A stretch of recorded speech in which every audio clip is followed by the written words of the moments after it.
नमस्कार मंडळी, आज आपण नाशिक जिल्ह्यातील त्र्यंबकेश्वर या ज्योतिर्लिंगाचे दर्शन घेणार आहोत। तसे नाशिक ते त्र्यंबक हे अंतर 30 किलोमीटर आहे। दिशादर्शक फलकानुसार आपल्याला 12 किलोमीटर जायचे आहे। जसे की तुम्ही बघतच असाल की बाहेर खूपच ऊन दिसते। सध्या तर उन्हाळा सुरू आहे, पण तुम्ही कधी येणार असाल तर हिवाळा आणि पावसाळा उत्तम सीझन आहे आणि इफ पॉसिबल पावसाळ्यात आलात तर खूप छान निसर्गाच्या सान्निध्यात बसलेले त्र्यंबकेश्वर बघायला मिळेल। अपकमिंग इव्हेंट कुंभमेळा असल्यामुळे तुम्ही बघू शकता तिथे खूप सारी कामे सुरू आहेत। त्यांना आपण विकास कामे असेही बोलतो। त्र्यंबकेश्वरला जाताना या डोंगररांगा बघायला खूप छान वाटते। पावसाळ्यात इथे तुम्ही फोटो आणि व्हिडिओ शूटिंग करू शकतात। आपण आता लवकरच पोहोचतोय।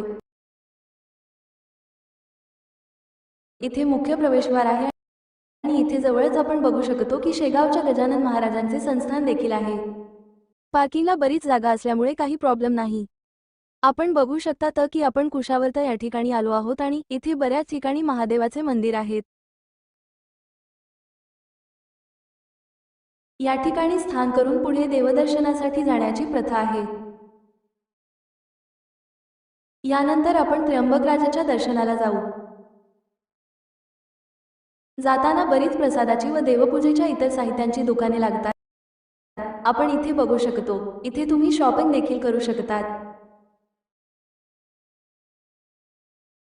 सुंदर असे शंख तुम्ही बघू शकतात।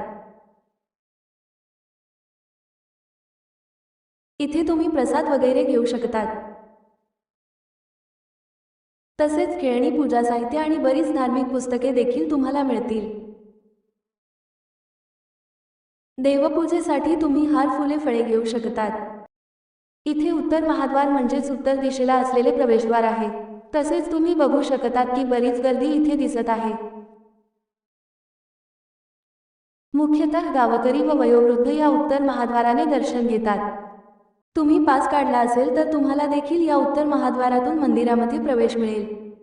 इथे तुम्ही सुंदर असे मंदिराच्या कळसाचे दर्शन घेऊ शकतात।